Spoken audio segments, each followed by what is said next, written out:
This video is for pregnant couples. Why? Because most of the people don't know this. ചില babies are born with higher risk of hearing loss.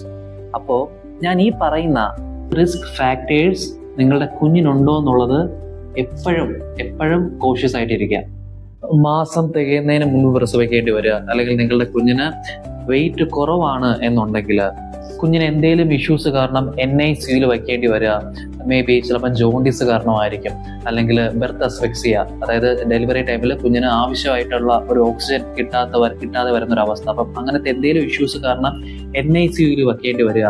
Pregnancy ടൈമിൽ അമ്മ എന്തെങ്കിലും കാരണത്തിന് വേണ്ടിയിട്ട് ototoxic medications എടുക്കേണ്ടി വരികയാണെന്നുണ്ടെങ്കിൽ, HIV അല്ലെങ്കിൽ സൈറ്റോമെഗലോ virus CME പോലുള്ള എന്തെങ്കിലും മെറ്റേണൽ ഇൻഫെക്ഷൻസ് ഉണ്ടാവുകയാണെന്നുണ്ടെങ്കിൽ, എന്തെങ്കിലും സ്ട്രക്ചറൽ അബ്നോർമാലിറ്റീസ് കുഞ്ഞിന്റെ തലയ്ക്കോ അല്ലെങ്കിൽ മുഖത്തോ അല്ലെങ്കിൽ ചെവിക്കോ എന്തെങ്കിലും സ്ട്രക്ചറൽ ആയിട്ട് എന്തെങ്കിലും അബ്നോർമാലിറ്റീസ് ഉണ്ട് എന്നുണ്ടെങ്കിൽ, ആൻഡ് ലാസ്റ്റ് എന്തെങ്കിലും ഫാമിലി ഹിസ്റ്ററി, നിങ്ങളുടെ അച്ഛനോ അമ്മയ്ക്കോ കുഞ്ഞുനാളിലെ ഉള്ള ഒരു കേൾവിക്കുറവുണ്ട്, അല്ലെങ്കിൽ നിങ്ങളുടെ ഫാമിലിയിൽ ആ ഒരു ഹിയറിംഗ് ലോസിന്റെ ഒരു പാറ്റേൺ ഉണ്ട് എന്നുണ്ടെങ്കിൽ, ദീസ് ആർ ഒരു ഹൈ പ്രഡിക്റ്റേഴ്സ് എന്ന് വേണമെങ്കിൽ നമുക്ക് പറയാം.